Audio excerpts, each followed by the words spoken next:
Bonjour tout le monde et j'espère que vous allez bien. Aujourd'hui on va parler vraiment de comment on peut trouver les zones de support résistance en utilisant l'order flow, d'accord? C'est ça ce que je vais faire aujourd'hui avec vous, mais avant de commencer, toujours clause de non-responsabilité. Donc, le trading de contrats à terme et d'options présente d'importants avantages potentiels, mais également un risque potentiel important. Vous devez être conscient des risques et être prêt à les accepter afin d'investir dans des marchés à terme et d'options. N'échangez pas avec de l'argent que vous ne pouvez pas vous permettre de perdre. Il ne s'agit ni d'une situation, ni d'une offre achat ou de vente, de contrat à terme, d'actions ou d'options. Aucune représentation n'est faite qu'un compte réalisera ou susceptible de réaliser des profits ou des pertes similaires à ceux discutés ici. Les performances passées de tout système ou méthodologie de trading ne sont pas nécessairement indicatives des résultats futurs. Si vous décidez d'investir de l'argent réel, toutes les décisions de trading devraient vous appartenir.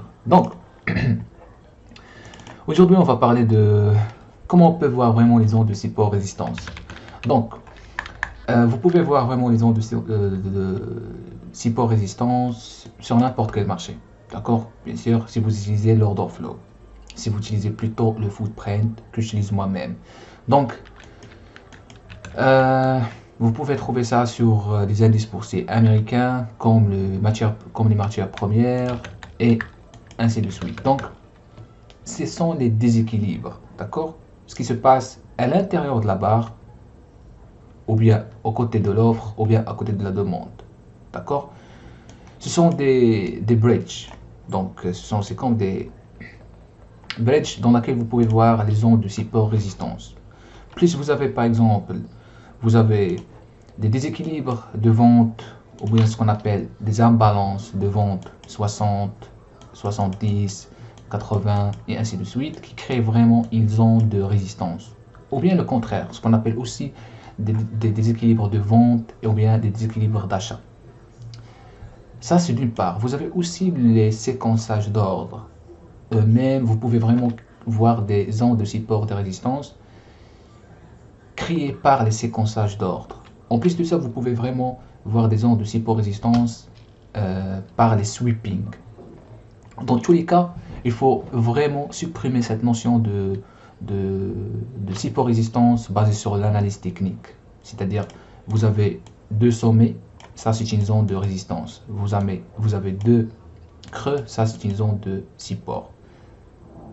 Dans l'order flow, si un trader professionnel entend quelqu'un qui dit ça c'est une zone de support, ça c'est une zone de résistance basant sur l'analyse technique, il va s'éclater de rire. Donc vraiment évitez ça. Un support ou bien une résistance, c'est tout simplement lorsque vous avez le prix, il descend, on parle de support, et vous avez un certain niveau de prix, des institutionnels qui s'intéressent par le prix. C'est-à-dire que vous avez des achats ou bien de la demande excédentaire.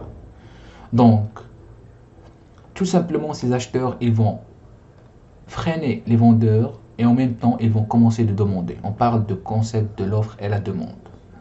Donc, c'est souvent, vous allez voir sur un certain niveau de prix des contrats de 700, de 68, de 400.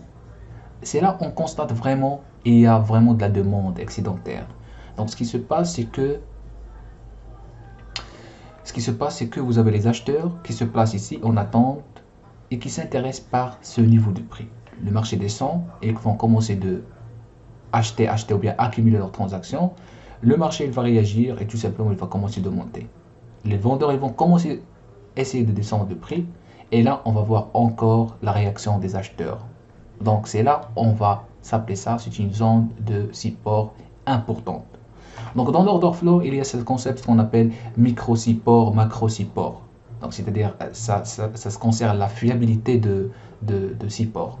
C'est la même chose qui concerne la résistance. Vous avez une résistance, le prix monte, et puis vous avez la vente excédentaire. C'est-à-dire vous avez vraiment de l'offre excédentaire. Pourquoi le marché monte? Tout simplement parce que vous avez des acheteurs agressifs. Le marché monte, vous avez des acheteurs agressifs. À un moment donné, le marché se bloque. Qu'est-ce qui se passe ici?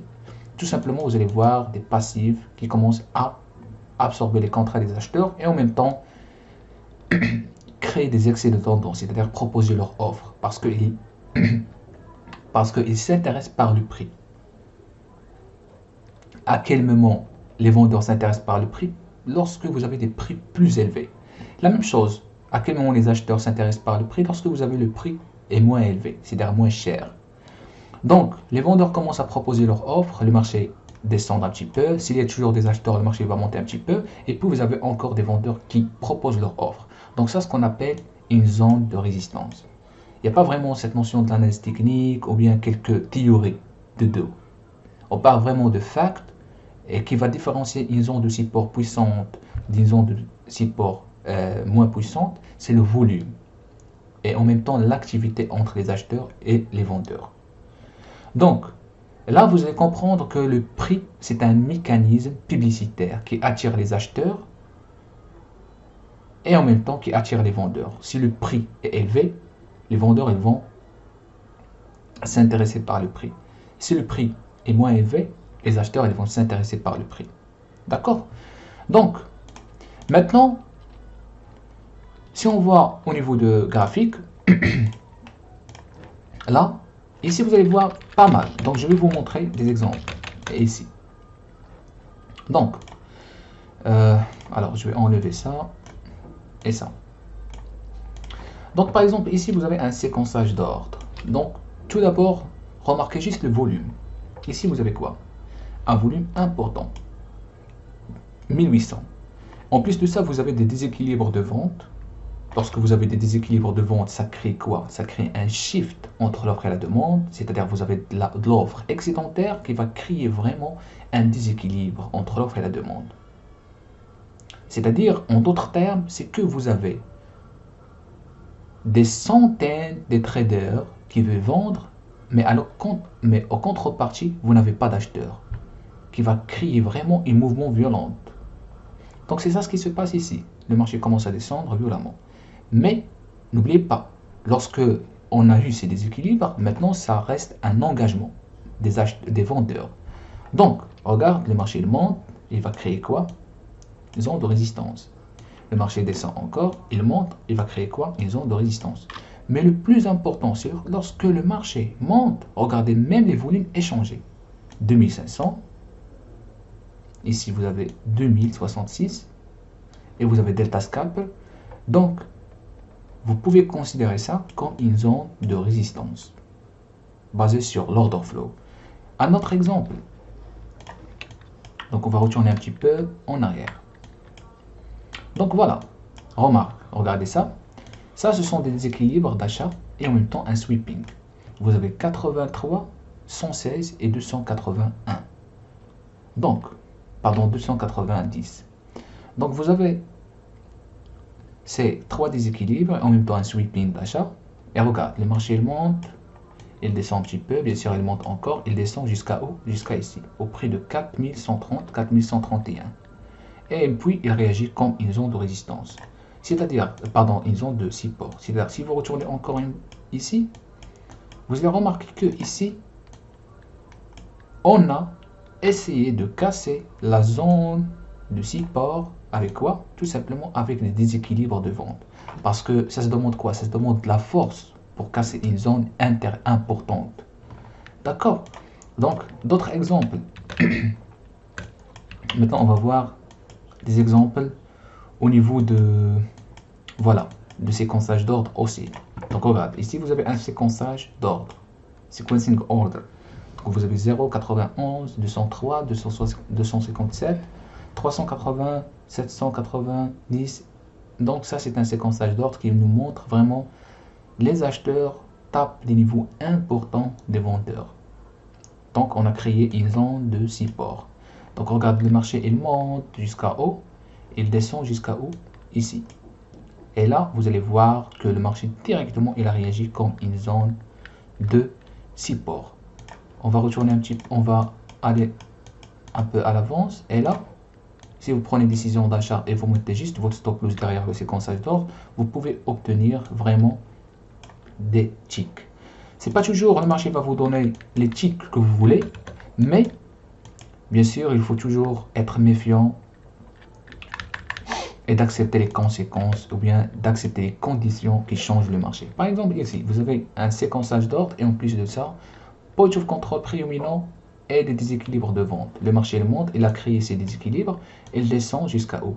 Jusqu'à où il y a le séquençage d'ordre et en même temps les déséquilibres qui ont créé cette zone de support. Il monte ici, la même chose. On a constaté que ici il y a une zone de résistance. Donc vous voyez, il n'y a pas vraiment, c'est pas nécessairement obligé d'avoir deux sommets pour dire que ça c'est une zone de résistance ou bien le contraire. Parce que au final, qui crée les zones de support ou bien les zones de résistance, ce sont les institutionnels. Mais si dans le footprint, lorsque vous voyez des big volumes ou bien lorsque vous voyez des traces des institutionnels, c'est là où vous pouvez mesurer visuellement que ça c'est une zone de résistance ou bien de zone de support. Donc ne tombez pas dans ce piège de tracer les zones de support sur weekly, sur daily pour dire ça c'est une vraie zone de résistance. Parce que tout est visible sur les marchés, sur l'order flow. D'accord? Si vous tradez le 1 minute, le 5 minutes, le 15 minutes, le 30 minutes, même une unité de temps qui est moins de 1 minute, toujours vous allez voir les engagements des institutionnels. Donc, on va finir par cet exemple qui est ici. Aussi, vous avez un séquençage d'ordre, le marché descend. On regarde séquençage d'ordre pour OC, il a fait comme une zone de support. Le marché monte jusqu'à où? Jusqu'à encore le séquençage d'ordre. Le marché descend. Encore le marché monte jusqu'à où? Jusqu'à encore le séquençage d'ordre et le descend. Donc, vous voyez, à ce niveau de prix, cette zone de prix, à 16h43, on a constaté que un institutionnel ou bien plusieurs institutionnels qui toujours s'intéressent par cet niveau de prix, par cette fourchette plutôt de prix. Donc qui nous montre, nous autant qu'un trader particulier, que cette zone elle est beaucoup plus importante pour cette personne ou bien ce trader institutionnel. Parce qu'on voit qu'il a réagi la première fois, deuxième fois, donc on sait qu'il n'a pas encore fini son objectif. Il défend cette fourchette de prix. Donc je pense qu'on va finir par dernier exemple qui est là. Donc ici vous avez un sweeping 27 163 284. Le marché l'a monté jusqu'à où? Jusqu'à ici et la descend ici. Et là vous allez commencer de voir que le sweeping il sert comme une zone de support. Rebondit première fois, deuxième fois, troisième fois, mais le marché n'arrive pas à monter. Pourquoi? Parce que si vous voyez juste un petit peu en arrière, ici la même chose, vous avez séquençage d'ordre qui sert comme une zone de support, de résistance et en même temps des déséquilibres de vente. Donc lorsque vous voyez tous ces zones, alors qu'est-ce que vous allez faire? Effectivement, vous avez une zone de support ici, mais vous allez mesurer la force des acheteurs et la force des vendeurs. Par exemple, ici, à la fin du mouvement, on constate qu'il y a un séquençage d'ordre et en plus de ça, on a clôturé avec des déséquilibres de vente sous la zone de support qui nous montre effectivement la force des vendeurs agressifs. Donc, voilà. Ça, c'est un petit podcast qui concerne comment on peut trouver les zones de support résistance en utilisant l'order flow. Donc, je vais mettre ça aujourd'hui sur les réseaux sociaux, en même temps YouTube. Donc, je vous invite toujours à visiter notre site web de www.trading-lmg.com dans laquelle vous allez voir vraiment plusieurs formations qui traitent l'order flow et en même temps plusieurs indicateurs dans laquelle nous on utilise en tant qu'un trader professionnel. Merci beaucoup.